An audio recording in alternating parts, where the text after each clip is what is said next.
আজি প্ৰথমবাৰৰ কাৰণে ধিং মহাবিদ্যালয়ত মই আহিব পাই মই নিজকে ধন্য মানিছোঁ। মোৰ কাৰণে এটা ভাল লগা কথা যে বি বৰুৱা মহাবিদ্যালয়ৰ পৰাই উত্তীৰ্ণ হোৱা কেইবাগৰাকীও ছাত্ৰ ইয়াত অধ্যাপক হিচাপত আছে। আজি আদৰণি সভাখন ধিং মহাবিদ্যালয়ে দুদিনীয়া কাৰ্যসূচীৰে পালন কৰিছে। ই এটা অনন্য, কাৰণ সাধাৰণতে মহাবিদ্যালয়সমূহত এদিনীয়া কাৰ্যসূচীৰে সভাগত আদৰণি পালন কৰা হয়, কিন্তু ইয়াত দুদিনীয়া কাৰ্যসূচী, আৰু এই দুদিনীয়া কাৰ্যসূচীত মই বিভিন্ন ধৰণৰ ৰূপৰেখা দেখিবলৈ পাইছোঁ।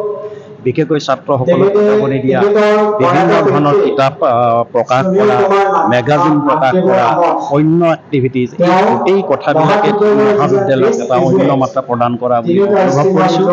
মই এই চেগতে মহাবিদ্যালয়ৰ অধ্যক্ষ, শিক্ষাৰ্থী আৰু ছাত্ৰ সমাজলৈ মই অভিনন্দন জনাইছোঁ, ধন্যবাদ জনাইছোঁ আৰু ছাত্ৰ ছাত্ৰীসকলক মৰম জনাইছোঁ।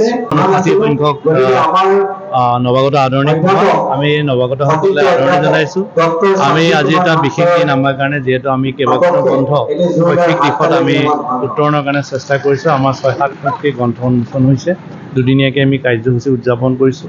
ইতিমধ্যে মহাবিদ্যালয় হীৰক জয়ন্তী পদাৰ্পণ হৈছে। গতিকে মই আশা ৰাখিছোঁ যে আমাৰ যি দুদিনীয়া কাৰ্যসূচী সুকলমে অনুষ্ঠিত হ'ব আৰু আমাৰ অতিথিসকল আমাৰ মাজত আহি যোগদান কৰিছে। অহা কাইলৈকে মই আহ্বান জনাইছোঁ অনুষ্ঠানৰ মাজেৰে আমি প্ৰতিফলিত কৰিব পাৰোঁ ধিঙৰ গৌৰৱ, ধিঙৰ আমি অক্ষুণ্ণ ৰাখিব পাৰোঁ, মহাবিদ্যালয়ৰ গৌৰৱ যাতে অক্ষুণ্ণ ৰাখিব পাৰোঁ, তাৰেই কামনা কৰিছোঁ।